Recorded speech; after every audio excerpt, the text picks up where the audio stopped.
Alright guys, I know that I've told everybody that the documentary is incoming on Edmund and I's Hypercar project, but it doesn't hurt to just show you a little snippet here and there. So I was out in California doing some other business, and I figured, let's stop by Igor's and check on some progress here. So we've kind of seen a little bit of the design issues that we're going through in Italy with Edmund's most recent video. So I'm here on the ground, California, at the car, the physical car right now, and you will see what we've got going on. So let's get in here and check it out.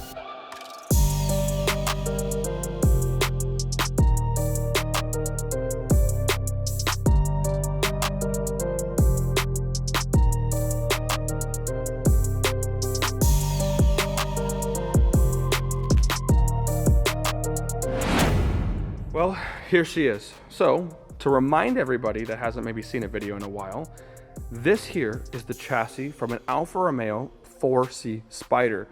Now, I started this project about a year and a half ago now, maybe pretty close to that.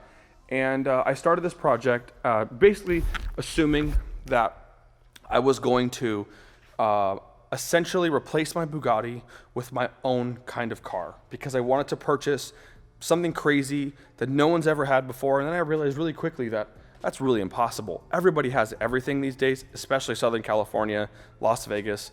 It's really hard to be unique. And so I thought maybe I could throw a little bit of money at a project and kind of see if I can make my own really cool car.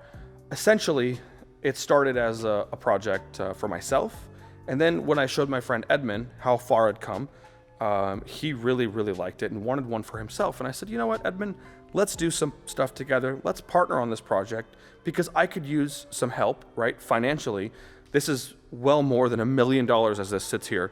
Everything is extremely expensive to do, and there's millions more to spend to come, because now that we've got to this part here, I said, you know what, this is a really nice car. We should probably make quite a few of these so we can maybe sell them. So essentially that's where we're at now.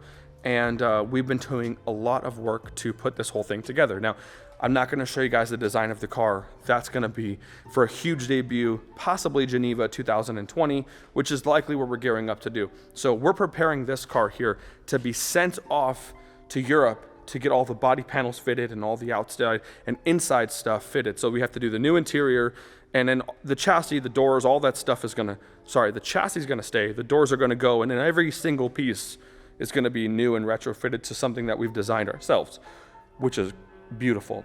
I'll go over a couple things what we have right here.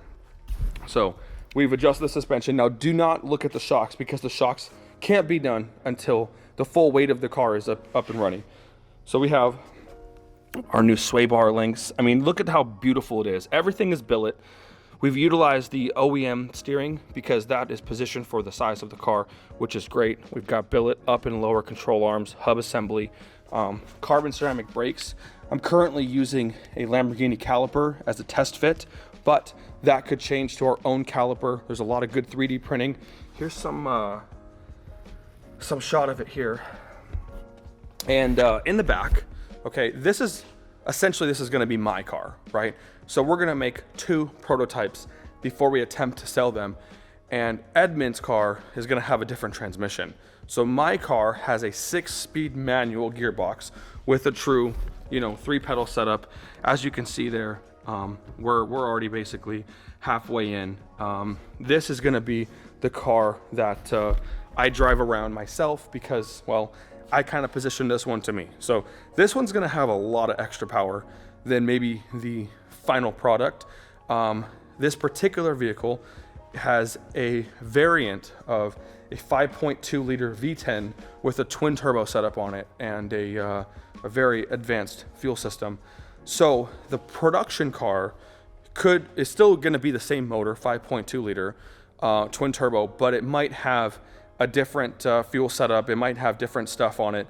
We are going to start testing that very soon. So the motor that's in here now is essentially a test motor, right? So we have a 5.2 liter V10 here now. I have the billet intake that Dallas Performance made for me. So this is a beautiful intake here. And you can see we've got our own motor mounts that we've done. Obviously the entire chassis is one off. That's all there. We've got this beautiful new suspension. piece here that's going to hold it. Now, like I said, these shocks are just to be here so we could roll the car around. They're not official. The turbo placement is looking super, super, super sick. So when you turn this car on, the way that the design looks in the back, it's going to be so amazing.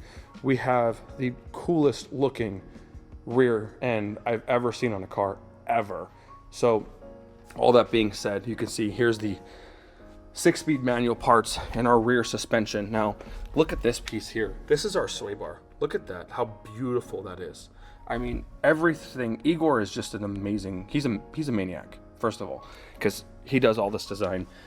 And well, without him, this project would be a lot cheaper, let me tell you. But it also wouldn't have come out this good. So if you look right here, you can see we've had axles custom made, the hubs, obviously billet sway bars, upper control arms, everything. But look at the engineering. Look at this metal piece. I mean, this is some high level engineering that he's done for us here, and it's only getting better. So we've got the big boy wheels in the back. This is a 355 25 21. This is essentially the biggest tire that they pretty much make for the same tire goes on an Aventador and a Bugatti Chiron. So essentially, this is the biggest tire you can get for a production car. Here's some cooling in the back. Now, well, all of this is coming together really quickly. So we're about, I don't know, maybe 2 or 3 weeks away from Igor finishing up the turbo kit, the turbo placement, the way all of that is going to work. And we're going to be going into the plumbing stage. Then I'm going to have some guys come out here and we're going to wire this up. We're going to just do a full Motec setup on it. That way we can kind of get it going, test the car. And then once I send this car to Italy, we'll make our own wiring system. Now, I would really like to adopt some of the original Alfa Romeo stuff, and I need to find a little bit of help doing the airbags.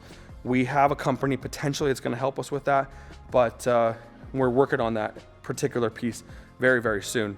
So I'm also probably going to keep the radiator placement up here like this. This looks really good. This we've made this work for ourselves, the crash structure, we've done all of that. So essentially in the front, we're pretty much ready to go. So all we have to do from this point on is plumb it, add the our wiring to get it running, right?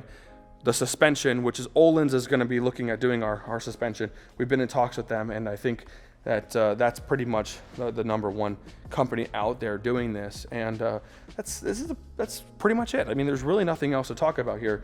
We're working on it, and we're getting it done as fast as we can. But as you can see, I mean, you know, this is he's busy. So he's busy, I'm busy, Edmund's busy on vacation.